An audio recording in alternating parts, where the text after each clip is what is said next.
यदि आप शहर में रहते हैं तो ये वीडियो पूरा देखिए और देखने के बाद अपने शहरी मित्रों को फॉरवर्ड भी कर दीजिए।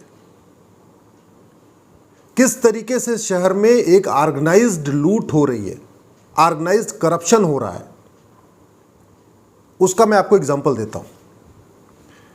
गांव में मान लीजिए कोई किसान जमीन खरीदता है खेती करने के लिए। 100 बाई 200 फीट का प्लॉट है, 100 फीट लंबा, 200 फीट गहरा। अगर उसने प्लॉट खरीदा, उस पर मेड़ बनाएगा और अपनी पसंद से जो उसको फसल उगाना है उगाएगा। वो 2 बार फसल उगाए, 3 बार फसल उगाए, उसके लिए कोई नक्शा पास कराने की ज़रूरत नहीं, किसी परमिशन की ज़रूरत नहीं। उस जितना पैसा देगा उस पूरे के पूरे एरिया पर अपना मेड़ बंदी करेगा, ना उसको लेफ्ट छोड़ना, ना राइट छोड़ना, आगे छोड़ना, ना पीछे छोड़ना। लेकिन शहरों में पता चला आपने 20 बाई 40 का प्लॉट खरीदा, 50 बाई 100 का प्लॉट खरीदा, तो पहले भाई आगे भी आप 10 फीट छोड़ो, पीछे भी 10 फीट छोड़ो, दाएं भी 10 फीट छोड़ो, जो भी है दुनिया का नक्शा पास कराओ। और इतना आपके ऊपर लिमिटेशन डाल दी जाएगी कि आपको फर्जी नक्शा पास कराना पड़ेगा। फर्जी नक्शा का मतलब कागजों के लिए एक अलग नक्शा बनवाना पड़ेगा, एक्चुअल में एक अलग नक्शा बनवाना पड़ेगा। जो कागजों वाला नक्शा है उसके हिसाब से आप मकान बना ही नहीं सकते। उसमें इतना ज़्यादा छुड़वा दिया जाएगा आपसे कि पता चला आपकी 30% ज़मीन तो छूट उसी में चली जाएगी, खाली चली जाएगी।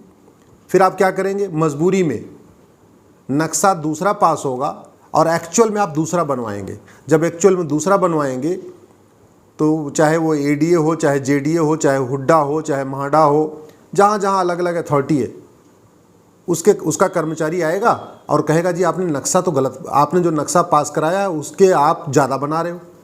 अरे भाई, पैसा हमारा, प्लॉट हमारा, तुम कौन होते हो नक्शा पास करने वाले? गांव में किसी की हिम्मत है जाके कि किसान को कह दे कि भाई तुम्हारा ये खेत है, इसमें 10 फीट आगे छोड़ो, 10 फीट पीछे छोड़ो? किसी की हिम्मत है किसान से कह दे कि नहीं अभी मटर मत पैदा करो, इसमें भी चना मत पैदा करो, इसमें गेहूं मत पैदा करो? जब गांव में किसान से हिम्मत नहीं होती है, वहां कोई नक्शा पास नहीं कराना है, तो शहर में क्यों पास कराना? हाँ, आप अगर ये कहते हो कि भाई आपका 100 बाई 200 का प्लॉट है तो आपका जो छज्जा बाहर नहीं आना चाहिए, ये बात समझ में आती है। आप ये कह दो आपका रैंप बाहर नहीं आना चाहिए, बात समझ में आती है। आप ये कह दो कि भाई रेन वाटर हार्वेस्टिंग जरूर आपको इसमें व्यवस्था करनी है, ठीक है, ये भी अच्छी बात है। पानी की बचत होनी चाहिए। जो बारिश का पानी है उसको अपना डाल दिया, वो अपना नीचे चला गया, उससे वाटर लेवल बढ़ेगा, ये बात भी समझ में आती है। आपको अगर ये कहना है कि भाई सड़क पे गाड़ी पार्क नहीं होनी चाहिए, तो ठीक है, हम ग्राउंड फ्लोर अपना पूरा खाली रखेंगे, वहाँ गाड़ियाँ खड़ी होंगी, ये भी बात समझ में आती है। आप अगर कहते हो कि मकान सुरक्षित होना चाहिए, इसलिए आपका पिलर इतना मोटा होना चाहिए, उसमें सरिया इतनी पड़नी चाहिए, सीमेंट बालू का रेशियो ये होना चाहिए जिससे मकान न गिरे, ये बात भी समझ में आती है। लेकिन आगे छोड़ना, पीछे छोड़ना, दाएं छोड़ना, बाएं छोड़ना, अरे जब प्लॉट हमारा है तो नक्शा आपका क्यों होना चाहिए? आप कौन होते हैं नक्शा पास करने वाले? जब आपने प्लॉट को बेच दिया, चाहे वो गाजियाबाद डेवलपमेंट अथॉरिटी हो, चाहे वो दिल्ली में डीडीए हो, हरियाणा में हुड्डा हो, जयपुर में जेडीए हो, इलाहाबाद में एडीए हो, वाराणसी में वीडीए हो, कानपुर में केडीए हो, लखनऊ में एलडीए हो, जो भी, ऐसे पटना में भी, हर शहरों में अपना एक डेवलपमेंट अथॉरिटी होती है। वो नक्शे उसका उस प्लॉट पे जब उसने प्लॉट को बेच दिया और वो प्लॉट का म्यूटेशन हो गया, खरीदार ने प्लॉट खरीद लिया, तो उस प्लॉट का मालिक तो खरीदार हो गया ना। तो उसको इस बात की छूट मिलनी चाहिए ना कि अपनी पसंद का अपना मकान बनाए हो। उसमें अथॉरिटी का क्या काम है? और अगर इतना ही करना है कि भाई ठीक है, जो नक्शा हमसे पास कराओ, तो फिर नक्शा पास करने के बाद 1 लाख रुपए दे के फिर उसको छज्जा क्यों बढ़वा देते हो? इसका मतलब ये भ्रष्टाचार करने के लिए नक्शा पास कराया जा रहा है। नक्शा ऐसा बनवाया जाता है, ऐसा मजबूर किया जाता है नक्शा पास बनाने के लिए कि वो नक्शे पे आप बना ही नहीं पाओ, और जब बना ना पाओ तो फिर आपको अपराधी बना दिया जाए। मतलब पैसा आपने खर्च किया प्लॉट खरीदने में, प्लॉट आपका है और आपसे कह रहे हैं हमसे नक्शा पास कराओ। नक्शा ऐसा बनाएंगे, ऐसा पास करेंगे जो उस पर आप बना ही नहीं सकते हो।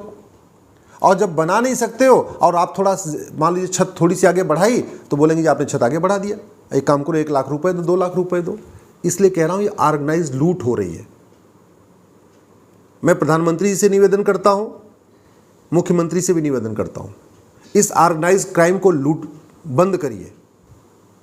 ये जो एडीए, जेडीए, एलडीए, पीडीए के लोग हैं, ये लूट करने के लिए ऐसी व्यवस्था बना रखे हैं। भाई जितने बड़ा प्लॉट है उसके छत बाहर नहीं होनी चाहिए, ये बात तो समझ में आती है। जितना बड़ा प्लॉट है उसकी रैंप सड़क पर नहीं होनी चाहिए, ये बात समझ में आती है। जितना बड़ा प्लॉट है उसके हिसाब से वहाँ पे वाटर हार्वेस्टिंग होनी चाहिए, बात समझ में आती है। अगर बड़ा प्लॉट है तो ठीक है, सोलर पैनल भी लगाना मैंडेटरी कर दिया जाए, ये समझ मतलब अगर आप पिलर कितना होना चाहिए, पिलर कितना मजबूत होना चाहिए, सीमेंट बालू का रेशियो कितना होना चाहिए, ये सब आप अगर बताओ तो समझ में आता है। ये अगर कंडीशन डालो समझ में आता है। ये क्या कि घटिया सा नक्शा पहले बनवा के उसको पास करने के लिए मजबूर करते हैं, और उस घटिया नक्शे पर आदमी मकान नहीं बना पाता, फिर वो अपनी पसंद का बनाएगा, और पसंद का बनाएगा तो आप पैसा लूटोगे, और ये पैसा नीचे से ऊपर तक जा रहा है। इसी पैसे में सुपरवाइजर आके वसूली करता है, फिर जेई को देता है, फिर एई को देता है, वो होते होते होते वो मंत्री तक, शहरी विकास के मंत्री तक जा रहा है पैसा। ये एक ऑर्गेनाइज लूट का जरिया बना हुआ है। इसके खिलाफ आवाज उठाना जरूरी है। पैसा हमारा, प्लॉट हमारा, तो नक्शा हमारा होना चाहिए। इसमें नक्शे में कोई इंटरफेरेंस नहीं होना चाहिए। सरकार का घर के नक्शे में इंटरफेरेंस क्यों होना चाहिए भाई? बाहर निकाल नहीं रहे और कोई अवैध काम कर नहीं रहे, चलो ठीक है, हाइट की भी एक लिमिट हो कि भाई ठीक है आपको 20 मीटर हाइट तक बनाना है, तो 20 मीटर हाइट तक सब बनाएंगे, बात समझ में आती है। लेकिन उसमें कि नहीं आपका किचन इधर होना चाहिए तो बेडरूम इतना बड़ा होना चाहिए, तो यहाँ होना चाहिए, तो वेंटिलेशन यहाँ होना चाहिए। अरे जो मकान बनाएगा अपना, वो अपनी पसंद का, उसको नहीं ध्यान है कि हाँ उसको कितनी सनलाइट चाहिए, कितनी सूर्य की रोशनी चाहिए, कहाँ उसको वेंटिलेशन चाहिए, कहाँ उसको टॉयलेट चाहिए। आज की डेट में सब वास्तु के हिसाब से मकान बनाते हैं। वास्तु के हिसाब से लोग वैसे ही इतने कॉन्शियस हो चुके हैं। शहर में जो भी मकान बनाता है, छोटा छोटा मकान बनाता है, 100 गज के प्लॉट भी मकान बनाता है, तो वो भी देखता है वास्तु के हिसाब से बनाता है कि किचन कहाँ होना चाहिए, उसका पूजा रूम कहाँ होना चाहिए, उसका बेडरूम कहाँ होना चाहिए। खुद ही लोग कॉन्शियस हैं। तो इसमें ये जीडीए या नोएडा अथॉरिटी या हुड्डा या जयपुर अथॉरिटी या डीडीए और KDA, LDA, PDA, MDA, TDA का क्या काम है भाई? इसके खिलाफ आवाज़ उठाना बहुत ज़रूरी है। यदि आपको मेरी बात ठीक लग रही हो, इस वीडियो को कम से कम 10 लोगों को ज़रूर फॉरवर्ड करिएगा।